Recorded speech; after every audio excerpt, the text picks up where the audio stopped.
Berjumpa kembali dengan Pendeta Immanuel Adam dalam Sapaan Gembala pada saat ini. Sebelum kita bersama-sama merenungkan firman Tuhan, mari kita berdoa. Kita mohon bimbingan dan pimpinan Tuhan yang mau berbicara kepada saudara pada hari ini. Mari kita berdoa. Tuhan Yesus, terima kasih untuk kesempatan yang indah yang Tuhan berikan kepada kami, sehingga kami pada saat ini boleh menjalani hari kami, dan kami boleh dibekali oleh firman-Mu melalui Sapaan Gembala saat ini. Terima kasih Tuhan, biarlah hikmat yang berasal dari Tuhan menyertai, membimbing, menuntun kami saat kami merenungkan firman-Mu. Dalam nama Tuhan Yesus kami berdoa. Amin. Saudara, saya teringat dengan Mazmur 51 ayat 3 sampai dengan ayat yang kelima. Dicatat demikian, Mazmur 51 ayat 3 sampai dengan ayat yang kelima. Kasihanilah aku ya Allah menurut kasih setiamu, hapuskanlah pelanggaranku menurut rahmatmu yang besar. Bersihkanlah aku seluruhnya dari kesalahanku, dan tahirkanlah aku dari dosaku. Sebab aku sendiri sadar akan pelanggaranku, aku senantiasa bergumul dengan dosaku. Ini doa dari Daud. Saudara, betapa pentingnya pikiran-pikiran saudara. Itu sebabnya kita harus mulai menjaga apa yang menjadi pikiran-pikiran kita. Atau saudara harus memilih apa yang harus saudara pikirkan. Saudara, kenapa? Karena pikiran-pikiran saudara itu akan menjadi apa yang akan saudara ucapkan. Nah, saudara, kata-kata yang akan saudara ucapkan itu akan menjadi tindakan-tindakan saudara. Nah, justru tindakan-tindakan saudara ini akan menjadi sebuah kebiasaan dalam hidup saudara. Dan kebiasaan-kebiasaan yang ada dalam kehidupan saudara itu akan menjadi karakter saudara. Dan karakter-karakter saudara ini akan menjadi tujuan hidup saudara. Atau secara sederhana saya katakan demikian. Apa yang saudara lakukan hari ini, apa yang saudara pikirkan hari ini, apa yang saudara ucapkan hari ini, apa yang saudara lakukan hari ini, itu akan sangat menentukan bagaimana saudara nanti di masa depan.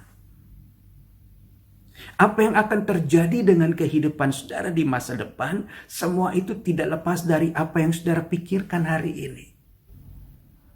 Saya berikan contoh.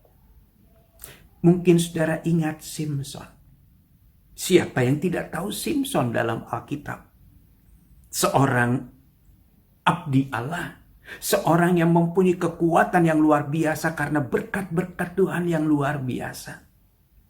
Namun dia mulai membiarkan pikirannya terbuka untuk kehadiran Delila. Terbuka untuk kehadiran pikiran-pikiran Delila. Dan itu berdampak untuk masa depannya. Apa yang terjadi dengan kehidupan Simson di masa depan? Dia harus menjalani hari-hari yang sukar. Dia harus menjalani hari-hari yang tidak menyenangkan. Namun bersyukur, Simson sadar dan kembali kepada Tuhan. Dan dia mati karena pekerjaan-pekerjaan Tuhan. Saudara masih ingat Daud? Doanya baru kita dengar tadi. Siapa yang tidak mengenal Daud? Orang yang besar di kalangan orang Israel. Orang yang begitu taat pada Tuhan. Orang yang mempersembahkan hidupnya pada Tuhan. Orang yang bisa memuji Tuhan. Bahkan dia bisa menjadi seorang yang sepertinya berlagak seperti orang gila, memuji Tuhan sedemikian rupa, ekspresif sekali. Itu adalah cintanya yang luar biasa pada Tuhan. Namun, Daud membiarkan pikirannya dikendalikan oleh hawa nafsunya. Sehingga dia jatuh. Dan dia harus mengalami situasi yang kurang baik. Dia jatuh dalam dosa seksual. Saudara, Itu sebabnya Nathan sangat marah pada Daud dan mengingatkan Daud untuk segera bertobat. Ada dua pilihan untuk Daud, bertobat atau dia melanjutkan pikiran-pikiran gilanya. Dan Daud sadar apa yang dia lakukan hari ini itu akan menentukan masa depannya. Bagaimana dia hidup di masa depan, semua itu ditentukan dengan apa yang dia lakukan hari ini. Itu sebabnya dia datang pada Tuhan, dia sujud di hadapan Tuhan, dan dia bertobat. Karena dia mengingini sebuah kehidupan yang indah di masa depan. Nah saudara, kehidupan yang indah di masa depan itu semua tidak lepas dari pikiran-pikiran saudara hari ini. Saudara, raihlah tujuan hidup saudara. Buatlah keputusan saudara dengan mendekat pada Tuhan. Mengapa? Karena dialah sumber kehidupan saudara. Dia adalah kehidupan itu sendiri. Ketika saudara mengingini sebuah kehidupan yang indah di masa depan, maka saat ini dekatkanlah pikiran saudara pada pikiran-pikiran Tuhan. Ketika saudara mulai membiarkan pikiran Tuhan menguasai cara berpikir saudara, itu akan menentukan apa yang terjadi dalam hidup saudara di masa depan. Saudara, itu yang dikatakan Rasul Paulus. Dalam 2 Korintus 10 ayat yang kelima, Paulus mengatakan, kami menawan segala pikiran dan menaklukkannya kepada Kristus. Kami menawan segala pikiran yang sia-sia yang bukan berasal dari Kristus. Yang bukan menjadi pikiran Tuhan. Yang bukan menjadi harapan Tuhan. Tapi Paulus mulai mengarahkan pikiran-pikirannya pada pikiran Tuhan.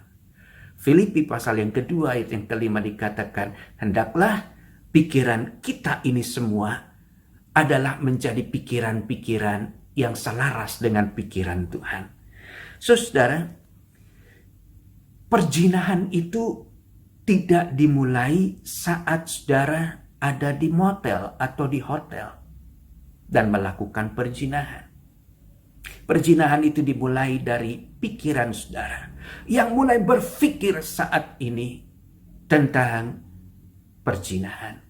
Saudara mulai berpikir tentang indahnya perjinahan dan sebagainya dan sebagainya. Saudara, pembunuhan itu tidak diawali saat saudara menarik peletuk yang ada di pistol saudara. Tapi pembunuhan itu terjadi saat saudara mulai memikirkan sebuah pembunuhan. Saudara, perceraian itu tidak diawali saat ada di meja hakim, di pengadilan. Ketika hakim mulai memutuskan, oke, jadilah perceraian untuk keluarga ini. Saudara, perceraian itu ada dalam pikiran saudara. Diawali oleh pikiran-pikiran saudara. Dan saat itu saudara mulai berpikir betapa indahnya hidup tidak dengan pasangan. Saudara mulai memikirkan tentang cara-cara untuk bercerai dan seterusnya dan seterusnya. Saudara, demikian juga pencurian itu tidak terjadi saat saudara memecahkan kaca toko emas. Saudara kemudian mengambil emas-emas yang ada di sana. Tapi pencurian itu ada dan dimulai dari pikiran saudara. Saudara mulai merancang betapa hidup saya terjamin dengan emas-emas ini. Dan saudara mulai memikirkan tentang cara. Dan saudara akhirnya mulai berpikir tentang tindakan. Saudara, betapa pentingnya pikiran. Pikiran saudara sekali lagi menentukan apa yang akan terjadi di masa depan saudara dalam hidup saudara. Saudara, yang kedua, pikiran saudara juga menentukan apa yang saudara ucapkan. Saudara, firman Tuhan dalam Amsal 18 ayat 21. Hidup dan mati dikuasai lidah. Siapa suka menggemakannya akan memakan buahnya. Apa yang engkau ucapkan itu menentukan apa yang akan terjadi dalam hidupmu. Matilah saya, matilah saya. Jadilah seperti yang engkau katakan. Saudara yang dikasihi Tuhan Yesus Kristus. Hal yang selanjutnya, firman Tuhan juga dalam pengakuan dari Daud, dalam doanya, dia memilih untuk hidup di dalam Tuhan. Saudara, firman Tuhan mau mengajarkan kita hal yang ketiga. Tetapi aku berkata kepadamu, setiap kata sia-sia yang diucapkan orang harus dipertanggungjawabkannya pada hari penghakiman. Karena menurut ucapanmu, engkau akan dibenarkan. Dan menurut ucapanmu, engkau akan dihukum. Matius 12 ayat 36 dan 37. Saudara, ini yang diucapkan oleh Tuhan Yesus. Perhatikan saudara dua kata di sini. Kata dibenarkan atau dihukum. Saudara, di dalam Kristus tidak ada wilayah yang netral. Di tengah-tengah. Antara benar dan dihukum. Saudara, yang ada di dalam Kristus adalah dibenarkan atau dihukum. Hanya dua hal itu. Saudara hidup dalam kerajaan Allah atau saudara binasa. Itu yang ada di dalam Kristus. Itu sebabnya saudara, firman Tuhan mengajarkan kepada kita tentang pikiran, tentang ucapan, tentang tindakan saudara yang saudara ambil dalam hidup saudara hari ini. Karena apa yang saudara pilih dari pikiran, dari ucapan, dari tindakan saudara, itu sangat menentukan sekali masa depan saudara. Saudara yang dikasihi Tuhan Yesus Kristus, berhentilah sejenak saat ini untuk mulai merenungkan, memikirkan pilihan-pilihan saudara dalam hidup ini.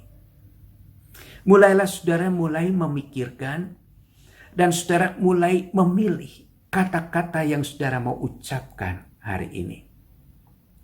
Demikian juga, mulailah saudara pikirkan, mulailah saudara renungkan pilihan-pilihan tindakan-tindakan yang saudara ambil hari ini. Karena itu sungguh-sungguh sangat menentukan masa depan saudara. Saudara, ketika saya mulai berpikir tentang masa tua, kehidupan di masa tua, kehidupan yang bisa saya jalani dengan penuh dengan damai, sukacita, walaupun pasti ada persoalan-persoalan. Namun saya percaya bahwa masa depan saya akan menjadi sebuah masa depan yang baik ketika saya mulai memilih saat ini. Saya mau belajar hidup dalam pikiran-pikiran Tuhan. Saya mau belajar hidup untuk memperkatakan firman Tuhan dalam hidup ini. Mau memberlakukan firman Tuhan dalam hidup ini. Saya memilih untuk mulai bertindak seperti yang Tuhan harapkan. Sehingga kalau hari ini saya dapat melewati setiap persoalan-persoalan saya, setiap tekanan-tekanan hidup yang saya alami dalam hidup saya percaya apa yang saya alami hari ini akan menentukan apa yang saya alami di masa tua. Walaupun mungkin saya akan bertemu dengan kesulitan dan pergumulan, namun seperti hari ini, saya percaya bahwa Tuhan hadir, bahwa Tuhan ada dalam pikiran dan hati saya, karena saya mau membuka pikiran dan hati saya untuk pikiran-pikiran Tuhan, yaitu firman Tuhan, menguasai pikiran dan hati saya. Menguasai juga tindakan-tindakan dan ucapan saya. Oleh karena itu, saudara, saya siap untuk diajar oleh Tuhan hari ini. Dan itu juga yang akan menjadi kekuatan buat saudara di masa depan. Saat saudara menjalani hidup saudara di masa depan. Mungkin hari ini saudara mengatakan, aku sudah tua. Aku sudah ada di usia tua. Dan aku hidup seperti ini memang semua gak lepas dari apa yang aku pilih dan aku pikirkan di masa lalu. Bukan berarti saudara hari ini tidak bisa mengubah hidup saudara. Seperti Daud, seperti Simpson, bertobat. Mulailah kita berpikir dengan pikiran-pikiran Tuhan. Mulailah kita mulai memilih apa yang patut kita pikirkan, apa yang patut kita ucapkan, dan apa yang patut kita lakukan dalam hidup ini. Tuhan berkati saudara. Kita bersama-sama berdoa. Tuhan Yesus, terima kasih untuk firman-Mu hari ini. Kami boleh belajar untuk mulai berjaga-jaga dengan apa yang kami pikirkan, apa yang kami ucapkan, apa yang kami lakukan. Dan kami sungguh percaya bahwa kami tidak sendirian, tapi bersama Tuhan. Tuntunlah kami, sehingga kami boleh memilih pilihan yang terbaik di hari ini, karena kami sadar apa yang kami pilih hari ini, apa yang kami ucapkan hari ini, apa yang kami lakukan melalui tindakan-tindakan kami hari ini, sangat menentukan apa yang akan terjadi dalam hidup kami di masa depan. Terima kasih Tuhan Yesus untuk firman-Mu. Ajar kami di hari ini menjadi pelaku firman-Mu. Dalam nama Tuhan Yesus kami berdoa. Amin.